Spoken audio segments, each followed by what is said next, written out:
김은교의 일시적 순간.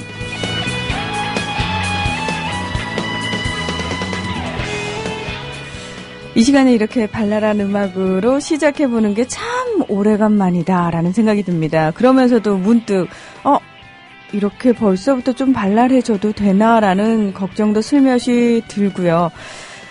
우리 김은규 교수님은 어떤 생각을 가지고 계실까요? 안녕하세요, 네. 교수님. 아직까지 발랄하면 안 될 것 같은데. 그러게요. 예. 음악이 좀 그렇지만 이렇게 겉으로는 이렇게 활기찬 음악을 듣지만 우리 마음은 기억해야 될 건 기억해야 되겠죠. 슬픔과 함께 이 세상을 같이 가야 되지 않을까 이렇게 생각해 봅니다. 그게요. 참 그렇습니다. 아무리 힘든 일이 있고 온 세상이 다 슬픔에 잠겨 있어도 많은 분들이 정말 고통스러웠던 게 뭐냐면은 그래도 변함없이 일상생활을 영위해야 된다는 그게 네. 너무너무 힘들었다라고 다들 말씀하시더라고요. 그렇죠. 네.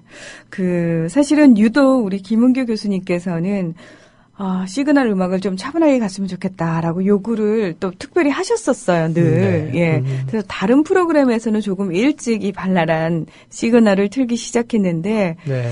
예. 아마 김은규의 일시적 순간은 어떤 의미에서는 끝까지 버티다가, 네. 예, 가장 뒤늦게 일상으로 이제는 좀 복귀를 해야 되지 않을까라는 말을 슬며시 건네는 네. 그런 프로그램이 아닌가 생각이 듭니다. 그렇구나. 그리고 또 이게 또 점심에 식사 드시고 난 뒤에 듣는 시간이라서 네. 또 이제 잠도 깨기 위해서 약간 좀 힘 있는 음악을 들을 필요도 있을 것 같습니다. 네. 자, 오늘 저희가 준비한 얘기들, 글쎄요. 내용은 어떤가요? 네. 저희가 요즘 겪고 있는 이 슬픔에서 조금 벗어난 내용인가요? 아니면은 여전히 관련이 있는 얘기를 네, 여전히 해야 할까요? 좀 관련이 있는 얘기를 해야 한다고 생각해서 네. 저는 이제 파노티콘 사회, 이 사회 자체가 파노티콘화되지 않았느냐. 시선의 곤욕화로 인해서 이번에 세월호 사건도 연관되어 있지 않는가 이런 얘기를 들어보려고 벤담의 파노티콘부터 해서 그다음에 푸코의 감시와 처벌 그리고 한국 사회를 생각해보는 그런 시간을 가져보려 합니다. 네. 가슴 아픈 일에서 그치는 것이 아니라 각계각층에서 어떻게 이 참사를 바라볼 수 있는지 그리고 이 참사를 통해서 우리는 또 어떤 것들을 생각해야만 하는지에 대해서 참 여러모로 살펴보고 있는데요. 아마 오늘도 그 일환이 아닐까라는 생각이 들어요. 그렇죠. 일본이 그 2차 세계대전 이후에 일본이 완전히 그 새로운 일본을 건국하자는 그 계기가 2011년 3월 11일, 2012년이죠. 네. 도호쿠 대지진. 정말로 2차 세계대전 이후에 가장 큰 충격을 줬던 사건이었죠. 늘 그 모든 사건에는, 자연재해와 인재가 결합이 됩니다. 일본 같은 경우도 마찬가지였죠. 쓰나미였지만 쓰나미보다 더 무서웠던 것이 원자. 네. 그 발전소 아니겠습니까? 그것이 이제 아직까지도 몇백 년 간다고 그러는데, 세슘과 그것이 아직까지 도쿄도 그런데, 지금 우리 같은 세월호도, 비교하자면, 한국전쟁 이후에 가장 큰 우리 시스템 자체를 뒤흔들어 놓은 그 자연재해 이전에 완전한 인재 덩어리 아니겠습니까? 총체적인 인재 아니겠습니까? 그렇습니다. 그 원인 중에 하나를 우리가 정확히 보지 않으면은 그 비극은 또다시 반복될 수 있기 때문에 저는 그 비극 중에 하나를 파노티콘식의 사회, 파노티콘 사회가 돼서 그것이 아닌가 하면서 오늘 이야기를 준비했습니다. 네. 가장 아픈 상처를 통해서 정확하게 진단하는 일, 지금 우리가 반드시 해야 될 일인 것 같습니다.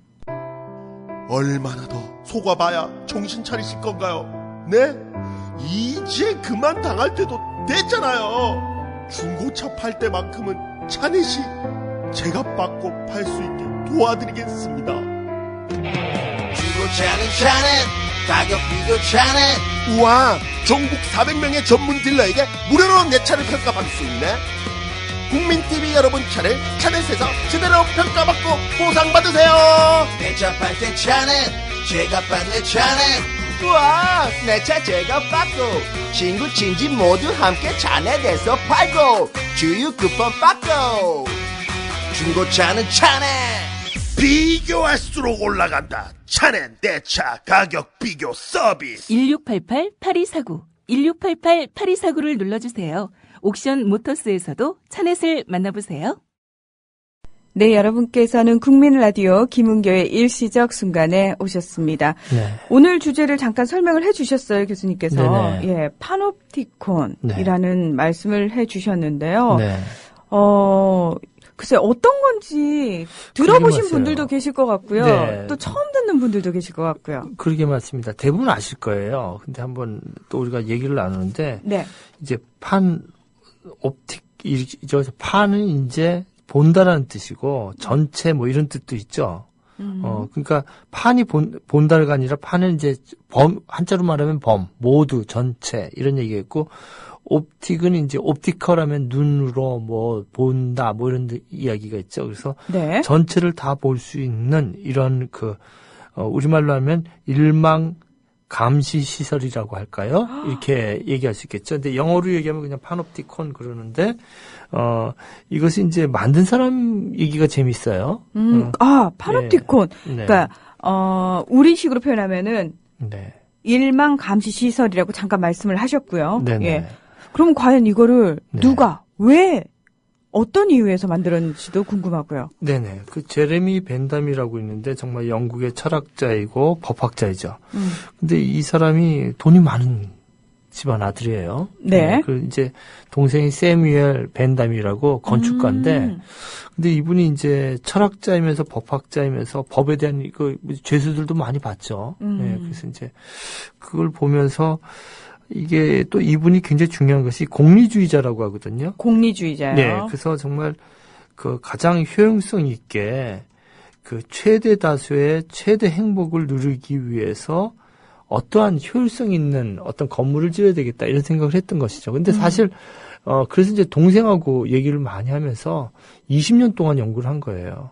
동생이 사실은 이제 건축가로서 외국에 초빙돼서 건물을 의탁받아서 지을 정도로 유명한 분인데요. 이제 러시아에 이제 건물을 많이 지었다고 그래요. 근데 동생하고 얘기하면서 동생이 이제 그림을 그려줬죠. 설계도를. 근데 사실은 그 파놉티콘 이전에 한 20년 전에 파리에 그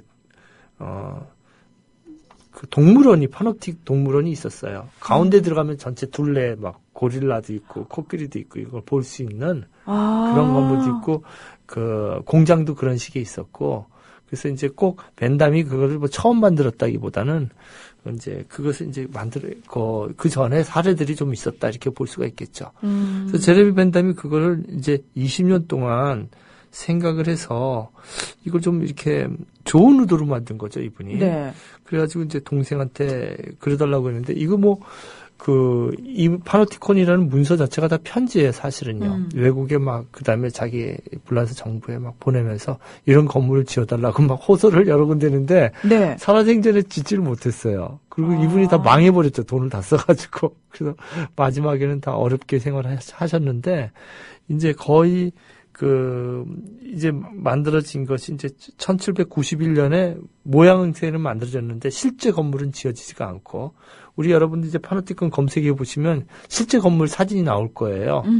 그 미국에 이제 1921년에 그 벤담이 죽고 거의 그냥 그러니까 한 30년 정도죠. 흐른 다음에 미국에서 이제 그 실제 건물이 지어졌죠. 그래서 벤담은 실제 건물을 못 봤습니다. 그래서 그 파놉티콘이 이제 됐는데 얘기 들으시는 분이 이거 그냥 인터넷 검색하면 금방 사진으로 이미지로 보실 수 있는데 혹시나 싶어서 그래도 한번 설명을 한번 해드리면 어떨까 싶어서 네네. 우리 문희정 아나운서 목소리로 한번 파놉티콘의 그 구조를 한번 들어볼까 합니다.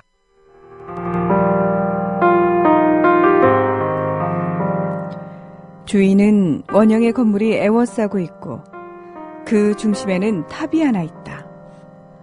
탑에는 원형 건물의 안쪽으로 향해 있는 여러 개의 큰 창문들이 뚫려 있다. 주위의 건물은 독방들로 나누어져 있고 독방 하나하나는 건물의 앞에서부터 뒷면까지 내부의 공간을 모두 차지한다.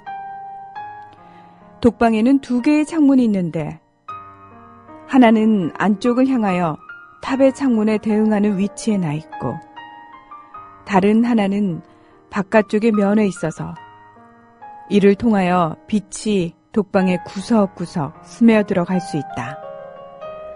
따라서 중앙의 탑 속에는 감시인을 한 명 배치하고 각 독방 안에는 광인이나 병자, 죄수, 노동자, 학생 등 누구든지 한 사람씩 감금할 수 있게 되어 있다. 역광선의 효과를 이용하여 주위 건물의 독방 안에 있는 수감자의 윤곽이 정확하게 빛 속에 떠오르는 모습을 탑에서 파악할 수 있는 것이다. 그것은 바로 완전히 개체화되고 한 사람의 배우가 연기하고 있는 수많은 작은 무대들이자 수많은 감방이다. 일망감시의 이 장치는 끊임없이 대상을 바라볼 수 있고 즉각적으로 판별할 수 있는 그러한 공간적 단위들을 구획 정리한다. 이 파놉티콘 속에 감금된 사람이 한 명 있다. 감시인이 정면으로 바라볼 수 있는 독방 안에 감금된 채 자기 자리를 지키고 있다. 양쪽의 벽은 그가 동료들과 접촉하는 것을 차단한다. 그렇게 그는 보여지긴 해도 볼 수는 없다. 그는 정보의 대상이 되긴 해도 정보 소통의 주체가 되지는 못한다. 벤담은 권력이 가시적이고 확인할 수 없는 것이 되어야 한다는 원칙을 내세웠다. 여기서 가시적이란 감금된 자의 눈앞에 자신을 살펴보고 있는 중앙탑의 높은 형체가 항상 어른거린다는 뜻이다. 이 감옥의 핵심 원리는 시선의 비대칭성을 이용한 감시인데, 간단히 말하자면 간수는 죄수를 볼 수 있지만 죄수는 간수를 볼 수 없다는 것이다.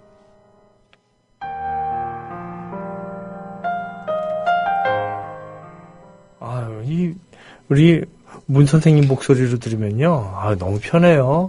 듣는 분이 얼마나 행복하고 편하겠어요. 예. 그냥 책을 한번 이렇게 낭송해 주시면 어떨까 싶어요. 좋은 책들을 갖다. 예. 예, 지금 저한테 또 예. 뭔가 하나를 슬쩍 부탁하시는 거죠. 예. 이렇게 아주 듣기가 좋습니다. 고맙습니다. 네. 예. 근데 이게 지금 이렇게 좀 비판적으로 서술된, 근데 요 건물 구조는 네. 벤담이 이렇게 썼어요. 책에다가. 그대로 이렇게 구조 자체를. 근데 뒷부분 읽어주신 부분은 좀 이제 나중에, 다른 해석자들의 의견을 제가 그 편집해서 넣었는데, 앞부분의 건물 구조는 벤담이 자기가 똑같이 썼습니다. 근데 좋은 의도로 만드는 거죠, 처음에는. 제일 처음에 이제 예를 들면은 첫째가 이 파놉티콘을 만들면은 좁은 공간에서 수감자를 한눈에 볼 수 있는데 이것이 꼭 감시만이 아니라 이렇게 지켜주는 것도 되죠. 하급 관리원들이 은밀하게 괴롭히거나 또는 뭐 이렇게 싸우거나 예, 이런 것도 볼 수가 있었죠. 두 번째는 그 중앙하고 그 벤담이 생각하기에는 중앙하고 그 방들별로 이게 파이프를 연결해 하려고 그랬어요. 네네. 그 대화가 가능하잖아요. 인터폰처럼. 그래가지고 교화하기도 교화 효과도 이렇게 좋지 않은 얘가. 그러니까 옛날에 그 파놉티콘이 나오기 전에는 지하에 동굴처럼 이렇게 들어가서 막 썩는 냄새가 나고 그러잖아요. 그러니까 기존의 감옥보다 청결했다는 거죠. 세 번째는. 그러니까 네. 벤담이 공리주의자잖아요. 네네. 예, 그러니까 최대 다수의 최대 행복하면 벤담인데, 네. 벤담이 이런 감옥, 네. 소위 말해서 최첨단의 감옥을 생각하게 된 이유가. 네. 죄수들을 어쨌든 선량한 사람들로부터 분리를 시켜야지 그렇죠. 많은 사람들이 안전하게 더 행복하게 살 수 있다라는 그런 데서 출발을 하는 거죠. 그리고 또 반대도 마찬가지였거든요. 세 번째인데요. 그 외부의 위협으로부터 이제 혁명이나 이런 게 많이 일어나가지고 네. 죄수들이 많이 다치는 거예요. 예. 그래서 이제 해자를 판다든지 예전에 감옥에 있는 성에다가 그렇게 이제 파놉티콘을 해놓으면은 밖에 외벽이 아주 든든한 성이 돼버리니까 구분도 되고요. 죄수들을 지켜준다는 의미도 있었고요. 그래서 이제 보통 이 세 가지 원칙이 파놉티콘의 원칙이라고 이렇게 벤담이 연구를 가듯이 이렇게 정리를 합니다. 네. 첫 번째는 고통 완화의 법칙이죠. 수감자들이 그 지하실에 막 지저분한데 이렇게 동굴 같은 데 있으면 냄새가 나도 누가 가보지도 않고 병이 걸려도 막 어떤 데가 썩고 겨울에 이제 그 쇠고랑을 타면은 그 차가워가지고 막 살점이 떨어져 나가는 거죠. 그러니까 우리가 영화에서 봤던 네. 양쪽 발목을 예, 예. 연결해서 이렇게 무겁게 질질 끌고 다니는 예, 예, 쇠고랑 예. 말씀하시는 예, 예. 거죠. 그게 겨울 도스토옙스키 그 소설 보면은 그게 살에 붙어가지고 풀 네. 때 살점이 같이 찢어지거든요. 근데 네. 그런 거라든지 그런 걸 이제 온방장치라든지 이런 걸 다 해서 고통을 완화시켜주는 인간적으로. 그 두 번째는 그 엄격함의 원칙이죠. 너무 자유롭지 않게 그들에게 최소한의 어떤 엄격함을 가르쳐주는. 세 번째는 이제 경제성의 원칙이었어요. 그러니까 그 많은 사람을 수용할 수가 없잖아요. 지하 감옥이나 이런데. 네. 예전에 바스티유 감옥이라든지 이런 거 보면은. 근데 그걸 구획을 딱딱 정말 줘가지고 수감자의 그 신체적인 편안함이라든지 또는 무엇까지 생각했냐면요. 네. 바깥에 우리 운동할 때 집에서 뛰잖아요. 이렇게. 그걸 네. 무슨 밀이라고 그러잖아요. 그것까지 그 벽에다 외벽에다 그걸 설치해서 낮이 되면 그것을 발로 밟으면 이렇게 빙글빙글 돌아가게끔. 그래서 비만에 걸리지 않도록 그런 그 신체적인 그 운동 효과도 뒀던 건물이었어요. 근데 살아생전에 자기는 짓지 못했었죠. 네. 그러니까 파놉티콘이라는 이 건물에 벤담이 네. 어떤 의미에서는 좀 집착을 했다라고 볼 수도 있잖아요. 네네. 네. 근데 처음에 저는 예. 아니 왜 이런 것까지 생각을 하고 이거에 집착을 했지라는 생각이 들었는데 네네. 사실은 교수님 말씀을 듣다 보니까 네. 이거는 죄수들을 위해서도 네네. 예. 인간적으로 인격적으로 좀 대우해주는 면이 없잖아 있구나. 네. 근데 이 파놉티콘 네. 저희가 어떤 부분에 주목을 해서 생각을 좀 해봐야 될까요? 이제 파놉티콘이 벤담이 생각하기에는 이거를 병원으로도 확대시켜 보려고 그랬고요. 또 공장으로도 확대, 좋은 의미로 생각을 했었던 거였어요. 감옥에서 출발했지만 네네. 이 원리를 이용해서 네네. 여러 가지로 활용이 예, 가능하다. 학교도 그다음에 기숙사라든지. 근데 그것이 이제 실제적으로 해보니까 아까 낭송해 주신 부분에서 이제 키워드가 나오는데 네. 비대칭성이라는 게 나오잖아요. 비대칭성이요. 예, 그러니까 예. 가운데 있는 사람하고 주변에 있는 죄수하고 입장이 달라지는 거죠. 두 번째는 내면화라는 거 문제고요. 세 번째는 이제 자동기계화라는 문제가 있는데요. 제가 작년 여름에요. 여름마다 무서운 영화가 있어요. 우리 여름이 다가오는데. 그 영화 제목 아세요? 나는 내가 지난 여름에 한 일을 알고 있다. 그거거든요. 그거. 예. 그러니까 내가 보진 않지만 누군가 내가 보여진다는 거. 그게 공포거든요. 그거 진짜 공포예요. 예. 그 제목 자체가 공포잖아요. 예. 누군가 나를 보고 있다. 보고 있다. 예. 파놉티콘이 그거거든요. 비대칭성이 보이면요. 도표를 제가 좌우를 이렇게 한번 상상해 보세요. 네. 그러니까 이쪽 중앙에서는 감시탑에서는 시각적으로 보면 본다. 주변 죄수들은 보여진다. 그렇죠. 보여지는 입장이죠. 이게 예. 공포 입장이죠. 당연하죠. 누군가 나를 보고 있다. 내면화에서 자기도 모르게 자꾸 보면서 나는 우월하다고 생각을 하게 돼요. 정보를 갖고 있으니까. 근데 없는 사람은 내가 보여지기 때문에 뭔가 잘못하고 있고 감춰야 되고. 그리고 이제 자동기기화 되는 건요. 자기도 모르게 이제 우월하게 돼서 주인같이 행세한다고요. 그 다음에 주변 죄수들은 나는 죄수다. 감시받고 있다. 그래서 굴종하게 돼요, 자꾸. 근데 이제 이것이 정보적인 측면에서 보면 중앙감시단들은 보고 있으니까 갖고 있다, 정보를. 그렇죠. 근데 주변에 있는 사람은 정보가 없다. 그러면요, 이게 보이지가 않잖아요, 저쪽에서 내가. 창문이 저쪽에 있으니까. 그러니까 책임 면에서는 보이지 않으니 나는 책임이 없다. 이렇게 돼버려요. 중앙에 있는 사람들은. 그러니까 주변의 죄수들은 어떤 느낌이냐면요. 보이니까 내가 책임이 있다 이렇게 되는 거예요. 난 늘 잘못을 보이니까. 근데 중앙에 있는 건 전혀 안 보이잖아요. 내 잘못은 남이 볼 염려가 없으니까. 보이지 않죠. 보이지 않으니까. 그러니까 우리 사회가 파놉티콘 사회라는 것이 중앙이 안 보여요. 그리고 이번에 세월호 사건도 그렇고 용산 참사 사건 때 중앙에서 파놉티콘 중앙에 있는 사람들이 감시만 하지 어떤 누구도 책임을 안 졌잖아요. 네. 자기들은 보기만 한다는 거예요. 그렇죠. 그게 보는 게 임무인지 착각하고 있어요. 이번에 세월호 사건도 그거 아닙니까? 대통령이 진도에 가가지고 내가 보고 있다. 감시하고 있다. 그리고 중간관리들한테 잘해라. 이게 끝이에요. 엄벌에 차하겠다. 예, 그거예요. 그 다음에 말 안 들으면 자르겠다. 네. 그렇지만 본인은 컨트롤 타워도 청와대 없다. 그 결론은 청와대에서 하는 건 없는 거예요. 이라는 거예요. 책임도 없는 거고. 그게 파놉티콘 사회라는 것이죠. 국민들은 죄수가 돼가지고 무릎을 꿇어요. 대통령 앞에서. 살려달라고. 근데 대통령은 딱 서서 보고 또 손을 머리에 이렇게 만지니까 이상한 그 신문에서는 뭐 예수님? 네, 참 예수님을 욕되게 했죠. 정말 네. 충격적인 게 이 기독교 목사들이 그런 거 보고 분개해야 돼요. 그거 어디다가 예수님을 거기다 붙여? 그러니까요. 젓가락으로 붙여도 안 되고요. 아유. 저 불교계에서 예. 가만히 있으면 안 되고요. 어우, 예. 그래서 이 정보를 지금 모두 갖고 있잖아요. 근데 그 정보도 잘못된 정보예요. 사건이 터졌는데 5시에 대통령이 그 보이지 않느냐 건져내라 이렇게 나오거든요. 전혀 몰랐다는 얘기죠. 300명이 들어갔다는 얘기가. 그러니까 이런 것들이 존재 방식에 있어서 중앙에 있으면 자기가 주체인지 착각을 해요. 정확하지도 않으면서.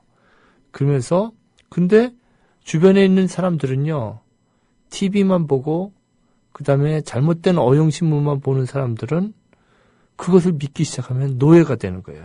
그러니까요. 예. 교수님 왜 자기 자식들 고생하는 건 네. 불쌍하다는 생각 안 하는 어르신들이 별로 불쌍해할 필요도 없는 사람, 뭐 어머니, 아버지 일찍도 아니죠. 20대인데 네네. 여였다고 불쌍하다고. 네네. 저 불쌍한 대통령한테 왜 그러냐고 그러잖아요. 그거 네네. 보면서 이거는 전형적인 노예 근성이다. 네네. 네. 노예가 돼버리는 거죠. 자꾸 노예가 돼요. 그래서 언론을 자유화시킨다는 게 국민을 정말 자유롭게 만드는 것이죠. 그것이 정말로 참 중요한 것이죠. 자, 그래서 근데 그 파노티콘이 네. 사실 그렇게 사실 책이 많이 읽히거나 그러지가 않았어요. 파노티콘이 읽히게 된 것은 푸코 때문에 그래요. 미셸 푸코 때문에.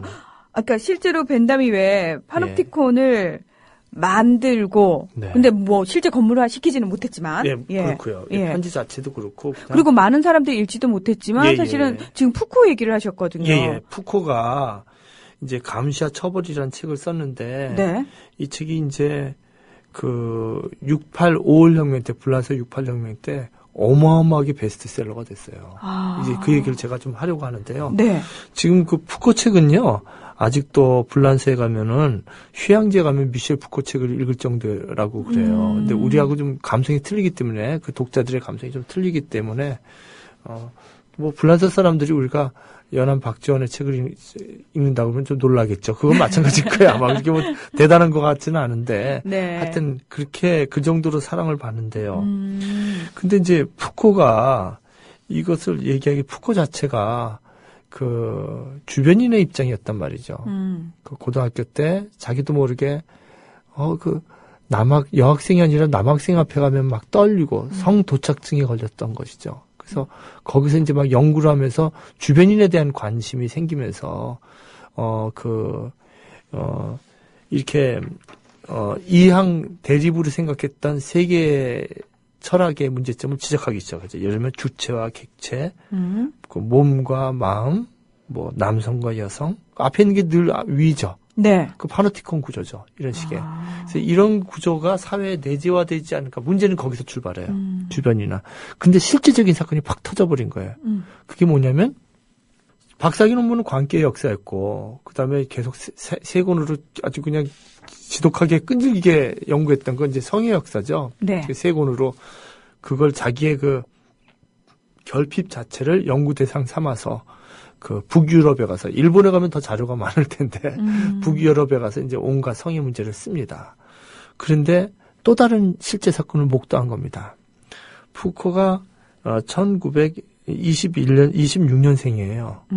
근데 61년, 62년 요때 그럼 푸코 나이가 몇 살 정도 될까요? 30대 그렇죠. 후반. 대학원 조교 정도예요. 네네. 대학원생이라.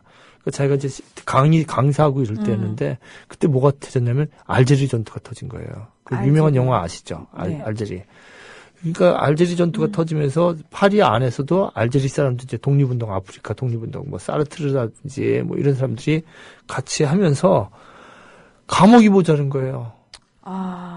감옥이 모자라가지고 감옥을 막 그 불란서 전체 감옥을 놓고 그 다음에 또 이어서 몇 년 지나서 68년에 5월 혁명이 터지면서 그 청년들과 학생들과 노동자들과 이 사람들이 더 이상 감옥에 들어갈 데가 없는데 그때는 이제 40대 이제 그 전임 강사 교수가 되는 이제 푸코가 이제 보면서 자기 제자들, 자기가 수업에 가르쳤던 사람들이 감옥에 가는 걸 보는 거죠. 그러면서 감옥이라는 게 무엇인가? 그리고 감옥 갔다 와서 거기 이제 실질적인 깊이 있게 고민을 하면서 감시와 처벌을 그때 집필하기 시작합니다. 그래서 그것이 이제 밑에 그 책이 나와가지고 어마어마하게 많이 6.8 5월 혁명 이후에 엄청나게 사람들이 읽었다고 합니다. 그러니까 말 그대로 미셸 푸코의 진짜 생활과 밀접한 관심에서부터 이야기가 시작이 그렇죠. 되는군요. 명제는 이렇게 나와요. 연구실 안에서 갇혀 있으면 안 되고 그냥 발의 학문이죠. 사이의 학문이고 그 현장에 가서 그 현장을 보고 그 고민을 자기 학술적으로 그걸 했을 때 그래서 이제 명제가 그렇게 나온 것 같아요. 진짜 공부는 그런 게 아닌가 싶어요. 네. 근데 이제 이 책을 보면 그 여러분들 많이 아시겠지만 그 감시와 처벌 보면 1부, 2부 이렇게 돼 있는데 1부가 이제 신체형 나와요. 이제 감옥이라는 게 나오기 전에 신체형이라는 게 나오는 거예요. 근데 그 굉장한 그 신체형 보면 1장에 수용자의 신체라는 장이 나오는데 네. 여기 보면 여러분 저기 그 욕이 아니라 네. 우리가 육실할 네. 년 육실할 놈 이렇게 나오잖아요. 그렇죠. 난 그게 한국만 있는 줄 알았어요. 근데 여기 첫 장에 딱 나와요. 그러니까 목, 팔, 다리를 말을 매가지고 이랴 해가지고 찢어 죽이는 거예요. 옛날에.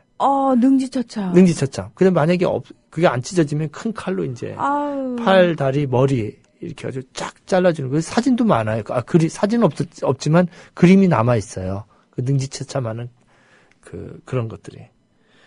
어느 정도 하냐면 다이양의 처형이라고 유명한 처형이 나오는데 1757년에 광장에서 종아리의 살점을 빨갛게 찢어내고 거기다 유황불로 태우고 살점이 떨어져 나간 곳에 그 납과 끓는 기름을 솔솔 집어넣어요.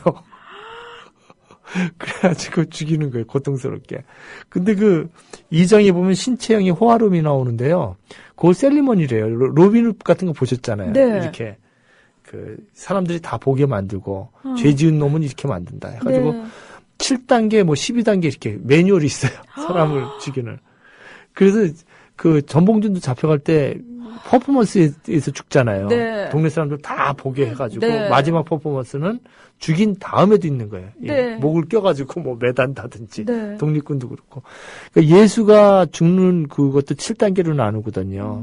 십자가 메고 가고, 채찍 메고. 그게 로마의 매뉴얼이에요. 로마의 신체형에.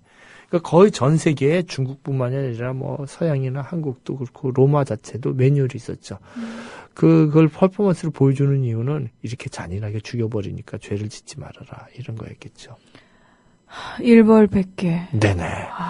그런데 그게 문제가 났던 거예요. 로빈훗 같은 사태가 일어난 거죠. 사람들이 그걸로 인해서 포기한 게 아니라 오히려 리벤지, 네. 복수의 마음을, 집단적인 복수의 마음을 그렇고 혁명의 역사가 시작되기 시작하는 반란의 역사들이 레미제라블 이런 것들이 이제 일어나는 거죠. 그러니까 잔혹해지면 잔혹해질수록 사람들이 위축되거나 네네. 물론 억압당하는 게 강해지면 강해질수록 당연히 두려움과 공포는 커지지만 네. 그것과 비례해서 그러게 말이에요. 그렇죠. 반발심 역시도 커진다는 거죠. 그래요. 근데 그게 개별적인 반감이 아니라 집단적인 반감이 돼서 레미제라블처럼 혁명이 일어나면서 효과가 전혀 없는 거예요, 이런 게. 그래서 이건 효과가 없다 이렇게 된 거죠. 그래서 지금은 이제 조용히 죽이죠. 주사 놔서 죽이고 전기 의자에 앉아가지고 가족들만 보게 하고 죽이고 이렇게 돼버린 거죠. 그래서 그렇게 되면서 2부에 이제 처벌에 대한 이야기가 나와요. 네. 그래서 이제는 그때 파노티콘이 나오는 겁니다. 여기서 파노티콘 얘기를 해요. 2부에서. 근데 이제 일단 순종적인 신체라는 게 굉장히 중요한데요. 파노티콘은 건물이었는데 이제 아까 얘기했던 내면화시키고 자동기계화 시켰다는 거죠. 그래서 분할의 기술이 발전해요. 그래서 시간도 분할하는 거예요. 인간을 갖다가. 그래서 우리 늘 공장이든 미사든 제가 송강사 가서 예불 드려보니까 거기는 50분이 아니더만요. 굉장히 길더라고요. 6시 반에 예불을 제가 참여해보니까. 네. 반야심경하고 또 천수경하고. 천수경도 예, 하고. 그 다음에 네. 반야심경은 제가 외워서 같이 했는데 주지하고 새벽까지 제가 굉장히 얘기했어요. 그 아주 유명한 분이 있었는데. 그거 굉장히 시간이 길더라고요. 그 다음은 진울부터 해가지고 절의 역사를 아주 길게. 네. 탕탕 목탁을 두들기니까 대웅전 자체가 목탁이 돼버리대요. 이게 불교식 칸타타구나 그런 걸 체험했어요. 그 안에서 막 가슴이 둥둥 울리고. 그런데 사실은 그런 동양은 그렇지 않지만 모든 구조가 파노티콘식으로 시간을 분할하는 거예요. 공간만 분할하는 게 아니라 50분씩. 그래서 모든 뭐 공부라든지. 네, 저희 학교 다닐 때. 예, 우리 지금 시간도 50분 아니에요. 이거 1시간 아니에요. 1시간이요? 예, 1시간씩 잘라버리는 거예요. 아, 네. 그동안에 꼼짝 못하는 거죠. 어디다 네. 가지도 못하고. 이런 식으로 분할의 기술이 발달되는 거예요. 그 다음에 효과적인 훈육 방식으로 그래서 형벌이 유순해졌지만 사실은 내면화시키고 자동기기로 만들어버리는 거죠. 더 나아가서 제국주의적으로 하면은 규범화된 체제가 되는 거죠. 모든 제국주의는 그 2장이 나오는데요. 2부에 아침에 라디오 체제로 한다든지 따다다다단 따다다다단 사실은 자기도 모르게 지금 일본에 가면 라디오 체제 해요. 아직까지도 저도 아침에 보면 이제 산책 가면 6시에 동네 사람들 나서 아직까지도 라디오 체제하고 10시에는 텐노 헤이간이 다시때 뭐 이렇게 큐주 요하이라고 10시가 되면은 궁중 쪽을 향해서 절하는 일본 예예 식민지 시절에 있었는데 나이 든 분들 아직도 그거 하시는 분들 계세요. 아침 10시가 되면은 천황님께 인사를 하고 그 일본 시대 때 늘 그랬죠. 그런 것들이 잔재가 남아있죠. 우리 5시에 나는 국기에 대한 경례. 네, 국기에 대한 경례, 국기 하강식. 네, 나는 조국과 민족의 무관 영광을 위해. 그러니까 사실은 국가지만 국가에 대한 애국을 가리키는 것이 아니라 사실은 그 당시에 정부에 대한 충성심을 신체화시키는 것이죠. 그게 무서운 거죠. 예. 그러니까 아침에 교련이라든지. 네. 조회, 아침 밖에 조회. 나가서. 네. 애들 막 빈혈 일어가지고 쓰러지고. 픽픽 쓰러지고. 네. 그거 하다 보면 이제 순종적인 신체를 만드는 거예요. 참아야 한다. 그것이 극단적으로 드러난 얘기가 가만히 있어라 해가지고 아이들이 배 안에서 순종적인 신체가 돼버린 거잖아요. 아, 그러니까 왜 요즘 애들 참 말 안 들어. 하지만 사실은요, 이 말 안 듣는다고 얘기했을 때의 아이들을 마저도 네. 자, 가만히 있으라고 그러면은 가만히 있는다는 거죠. 우리 아들, 딸 계신 분들 알겠지만 우리가 사실 아이들을 감시하거든요. 완전히 내면화시켜서. 학원에 낮에 보내면은 딱 애가 들어가는 순간 학원에 못 찍으면은 핸드폰으로 오고. 아, 부모님한테. 네, 5분, 7분 늦으면 또 금방 전화 오잖아요. 얘가 늦었다고, 안 왔다고. 그냥. 그리고 그거를 안 해주는 학원은 학원이 아닌 거죠. 그러니까 그게요, 네. 부모 입장에서는 또, 아니, 내 아이를 효율적으로, 그리고 네네. 안전하게 잘 관리를 한다라고 생각을 또 하는 거거든요. 그러게 말이에요. 예. 그래서 이 파노티콘이 양가적인 게 의미가 있는 것 같아요. 좋은 의미도 있고, 나쁜 의미도 있고. 근데 이것이 이렇게 본다면, 푸코는 이제 이 책을 통해서 이제 여러 우리한테 메시지를 주는데요. 첫 번째는 가장 약한 사람들이 파노티콘에 갇혀 있다는 거죠. 여성, 아동, 고령자, 장애인, 외국인 노동자, 동성애자 이런 사람들의 사회적으로 파노티콘식으로 해가지고 관리 관찰을 한다는 거예요. 그 다음에 파노티콘적으로 관례적으로 이분법화 시켰다는 거죠. 그래서 우리는 단일민족이고 다민족이 들어오면 우리에 동화돼야 되고, 그들은 동화된다고 하지만 영원히 우리들 밑에 있는 거죠. 절대로. 그 다음에 세 번째는 그 파노티콘은 바로 민주주의의 후퇴라는 것이죠. 정보를 중앙에서 다 가지게 되면은 국민들은 죄수가 되는 거죠. 정보가 없기 때문에. 예. 그러니까 정보가 없기 때문에 나오는 게 또 국민들 사이에서 음모론이라는 게 나오지 않습니까? 그러게 말이에요. 근데 난 참 유언비어를 퍼뜨리지 말라고 그러는데 유언비어 퍼뜨린 사람들이 다 사실이 됐어요. 홍아무개 여자가 네, 이상하다고 뭐 미친 여자가 얘기했는데 그 사람이 뭐 UDT 민간 UDT를 뭐 들어가지 못하게 그게 사실이 됐잖아요. 그러니까요. 해경에서 못 들어가게 했고 오히려 그 어떤 방송이 얘기했던 그 잠수 인력 500명, 선박이 200척, 첫날에 항공기 30척. 오히려 언론사들이 유언비어를 퍼뜨렸죠. 그러게 말이에요. 예. 중앙에서 유언비어를 퍼뜨리는 거예요. 맞아요. 예. 그래서 이런 것들 보면 비인간적인 것이 이렇게 파노티콘의 사회가 되면은 그렇게 말하고도 책임을 안 져요. 홍아무개 여자는 집어넣으면서 그렇죠. 전원구조라고 했던 사람은 잡아내지 못하고 네. 잠수인력 500명, 선박 200척, 항공기 30척. 그 피말리죠. 부모들이 이걸 들었을 때 얼마나 안심했다가 배반감을 느끼겠어요. 지상 최대의 구조 작전이라고 얘기했거든요. 네. 예. 그래서 이런 것들을 극복에 대해서 푸코는요, 얘기하지 않고 있어요. 근데 해체주의자, 데리다라든지 이런 사람들은요, 답은 얘기하지 않아요. 왜냐하면 답은 계속 미끄러지면서 상황이 변하니까 그걸 차이니라고 그러잖아요. 계속 디프런트. 계속 가면서 그 차이가 나고 달라지기 때문에 또 나라마다 다르기 때문에 거기에 대한 대안까지 얘기하지는 않아요. 대안은 당신들이 내시오. 그것이 해체주의자들의 특성이죠. 근데 뭐 해체주의자들은 뭐 막시스트처럼 대안이 없다 이런 비판이 하는 사람이 있는데 그거는 좀 다른 얘기 같아요. 네. 그래서 이분 그 푸코는 문제만 제시했던 분이죠. 그렇다면 파놉티콘은 현대 사회에서 어떻게 다시 이용되고 있을까? 이 부분에 대해서도 살펴볼 필요가 있을 것 같아요. 그러게 말이에요. 근데 이제 푸코 전에 파놉티콘 이야기를 쓴 사람이 조지 오웰이 아니잖아요. 조지 오웰이. 이제 그 조지 오웰이 1984라는 책을 소설을 썼잖아요. 1984. 예. 예, 1984.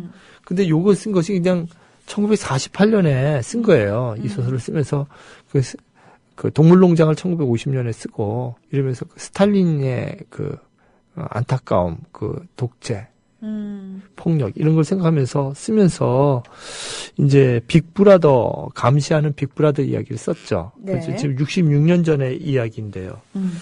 근데 그것을 보고 또 쓴 것이 이제 무라카미 하루키가 1Q84. 그 Q는 이제 구를 이제 일본어로 얘기하면 Q라고 하기로 하고 쿠라고 하기도 해가지고 네. 이제 1Q84를 써서 거기선 빅브라더가 아니라 리틀 피플이에요. 사람들 자체가 다 그 세뇌된 사람들 자체가 빅브라더의 역할을 하는 거죠. 바보처럼 지금 그러고 있잖아요. 그 잘못된 언론을 믿는 그 리틀 피플 그 시민들이 그것을 대면하면서 오히려 정확히 네. 얘기하는 사람을 속지 말라고 그래요. 그러니까요. 예. 예.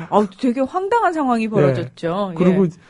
다 시각을 구원파로 돌려가지고 막 거기만 다 그냥 방송을 거기만 얘기해요. 정말로 그 적폐를 만든 사람들에 대한 네. 적폐라는 것이 그 폐단이 쌓였다는 쌓였다. 얘기거든요. 예. 적선이 아니라 적폐를 만들어왔고 대통령 자신이 그 적폐를 만들었던 동행했던 분 아니에요. 그렇습니다. 그래서 자기가 아닌 것처럼 얘기하면 너무 웃기는 거예요. 거기에 참여해서 적폐를 만든 분이 자기는 아닌 것처럼 적폐를 분리하지 못했다. 그분은 늘 자기는 빠지고 다른 사람에 대해서만 힐난을 하시더라고요. 근데 이제 거기서 자동 끼게 되는 거예요. 내면화. 그 중앙에 있으면 자기도 모르게. 그러니까 그런 구조가 있으면 저는 그러니까 어떻게 보면 박근혜 대통령이 불쌍하다고 봐요. 민망하고. 만약에 제가 그런 구조, 파놉티콘 사회 구조 안에 있으면 저도 그럴 것 같아요. 모르니까. 그리고 자기는 보이니까 보는 것 자체가 일을 한다고 생각하는 거죠.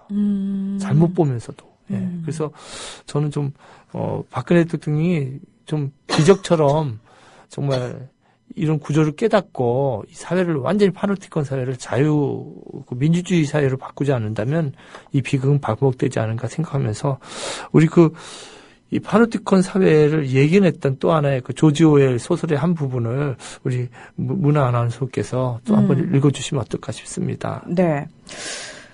어쩌면 사상 경찰이 항상 모든 사람을 감시한다고 볼 수도 있을 것이다. 아무튼 그들은 필요하다면 언제든지 감시의 선을 꽂을 수 있다. 그래서 사람들은 자신이 내는 소리가 모두 도청을 당하고 캄캄한 때 외에는 동작 하나하나까지 감시당하고 있다는 생각을 하며 살아야 했는데 오랜 세월 그렇게 하다 보니 어느새 그런 생활이 본능적인 습관이 되어버렸다. 네.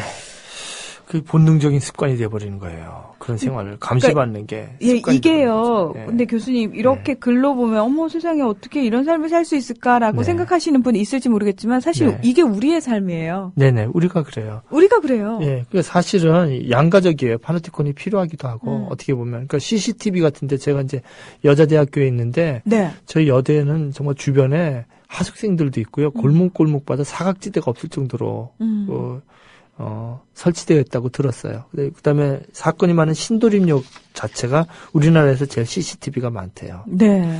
근데 그 CCTV뿐만 아니라 우리는 파노티콘 사회에서 살고 있거든요. 그러니까 누가 저를 조사한다면 이제 숨길 게 없어요.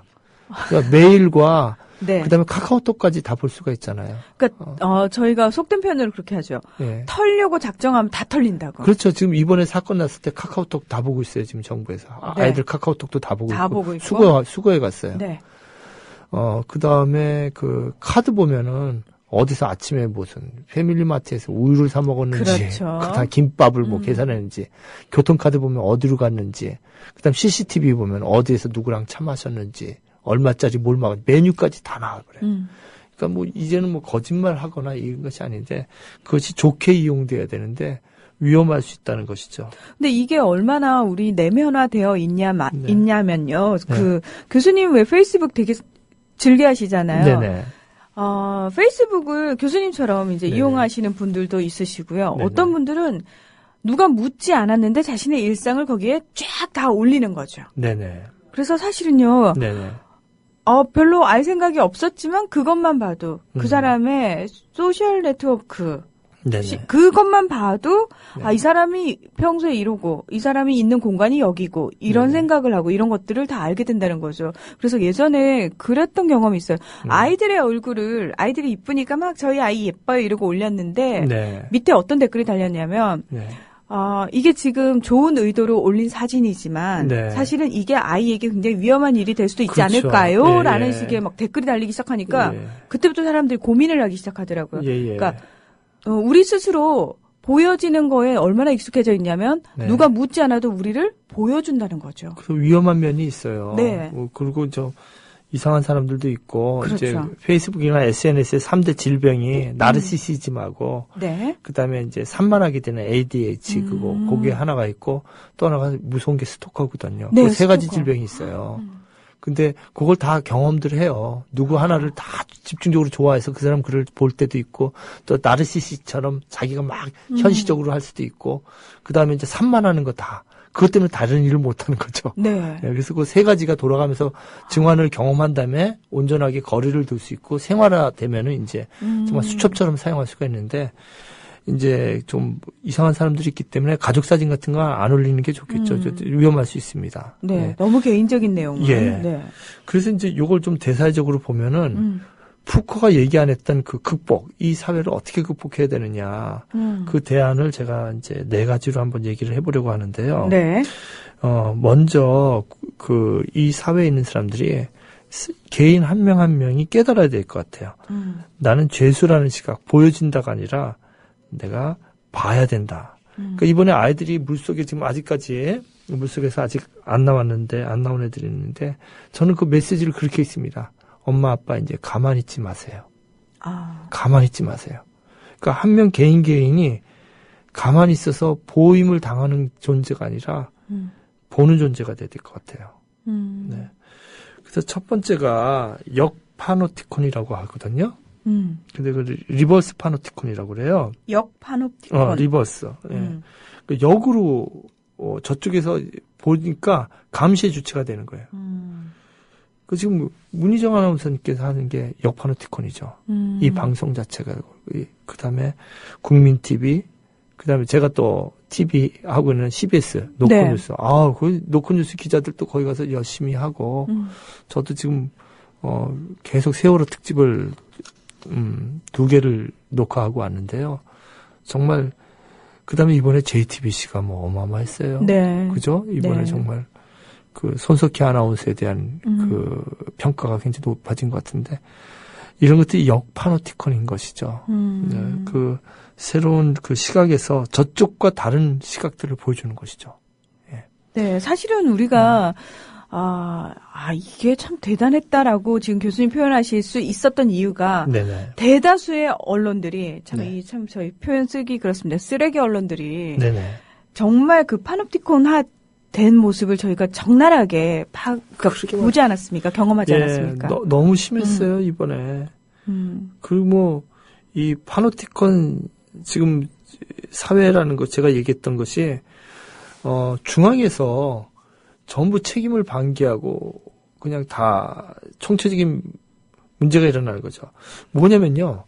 중앙이 얼마나 중요하냐면은 우리 태안 반도 사건이 났을 때 네. 노무현 대통령이 했던 건 뭐냐면 그게 내가 뒷감당할 테니까 고단어예요. 그렇죠.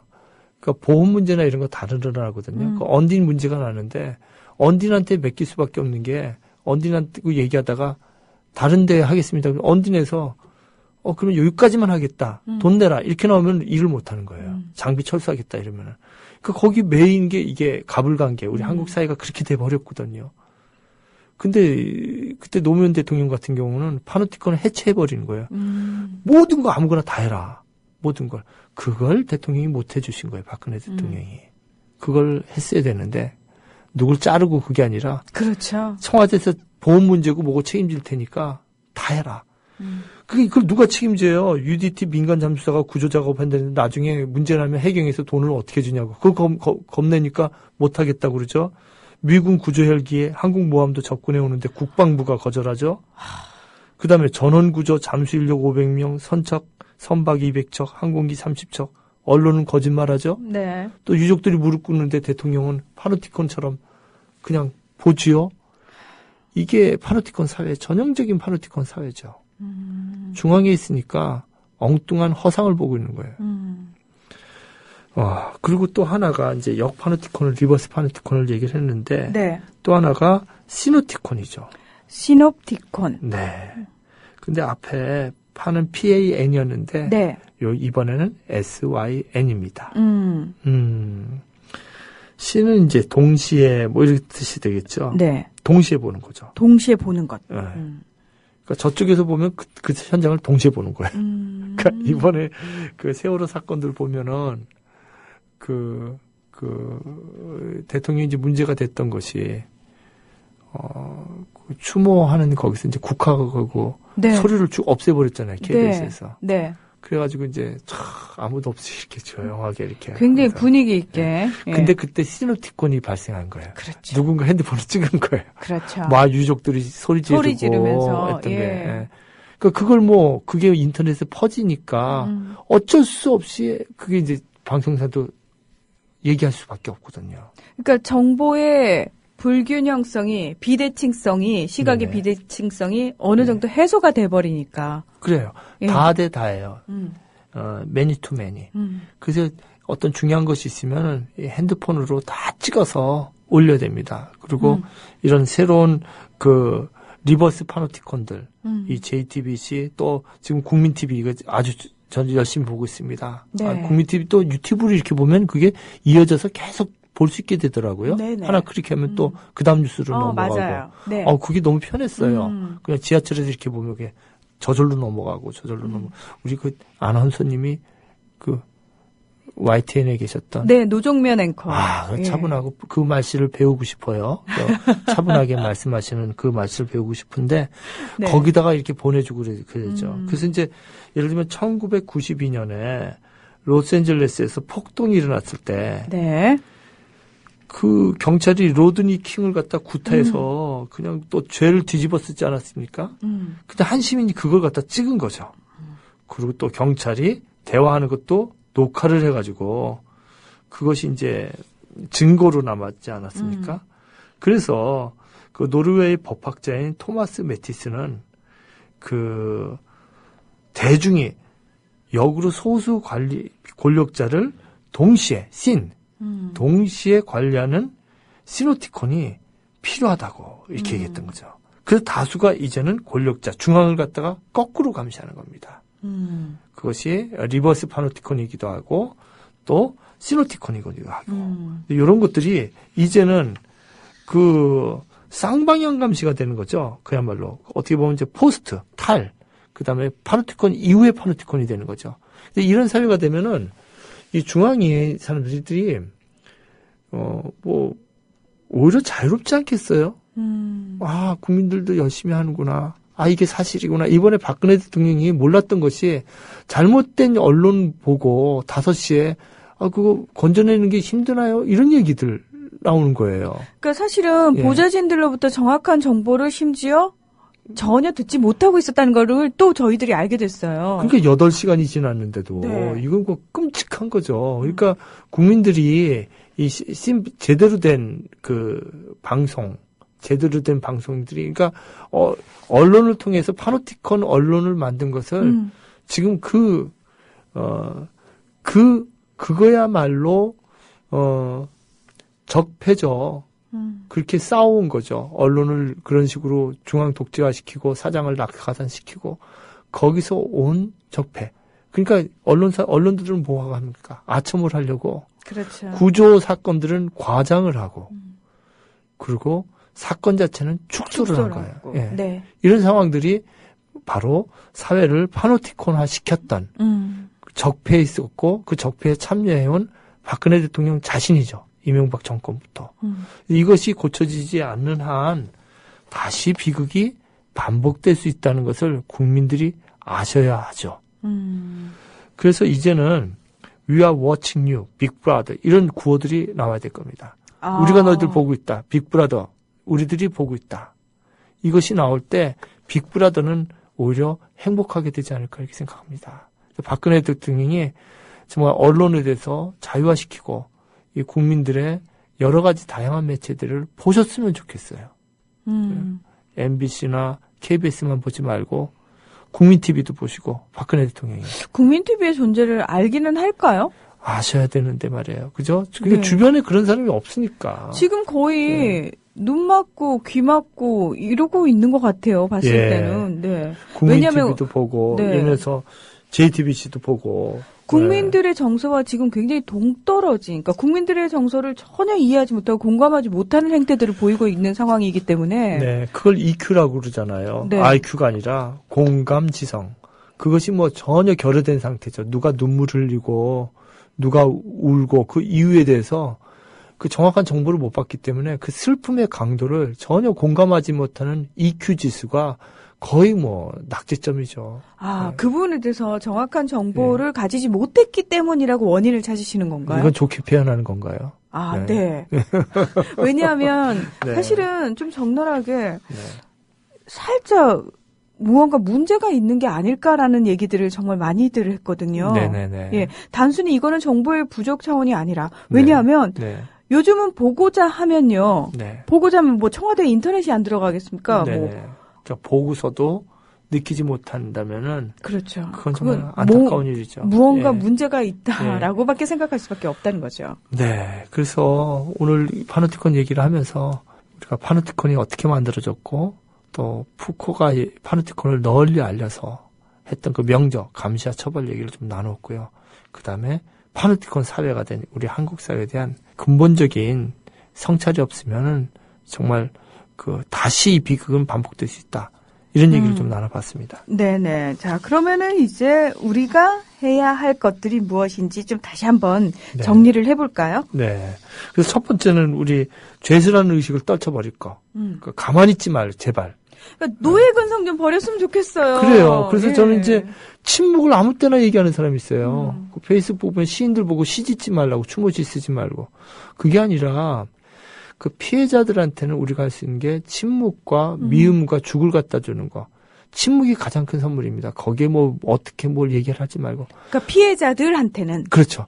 그렇지만은 이거는 인재이기 때문에 책임자들에게는 명확히 침묵하면 안 되는 것이죠. 네. 근데 책임자들에게까지도 침묵하고 있어라. 이거는 저는 공범자라고 생각합니다.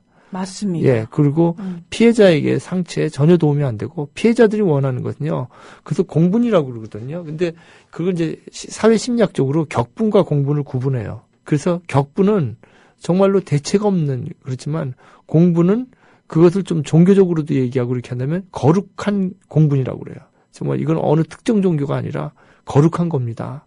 그거 왜 거룩하냐면 피해받은 그 영혼들을 정말로 위로하고 잘못된 것을 정확히 하기 때문에 그 격분이 아니라 공분을 가지고 그 다친 사람들의 마음을 위로를 하고 그리고 그 가해자들을 깨닫게 함으로써 그들이 치료를 받는 것이죠. 어떻게 보면은 다시는 그런 일을 저지르지 않도록 그렇게 얘기하면서도 사실은요. 저 오늘 좀 부끄럽지만 제가 빨간불일 때 길을 건넜거든요. 그래서 제 자신도 네. 그렇게 집안의 선장으로서 또 학교 선생으로서 올바르지 못한다는 거. 이번 사건 경험하면서 우리가 다 중앙에 있는 선장들 다 한번 자기 자신을 한번 돌아보고 가장부터 선생부터 또 대통령까지 모두 다 봐야 되지 않을까 이런 생각도 해봤습니다. 네, 제일 먼저는 우리 스스로를 반성하는 일, 그리고 그 다음으로는 광장으로 나가서 모두가 함께 공분하는 일. 예, 이제는 정말 행동해야 할 때입니다. 김은교의 일시적 순간, 오늘은 여기서 마무리하겠습니다. 교수님 고맙습니다. 네, 감사합니다.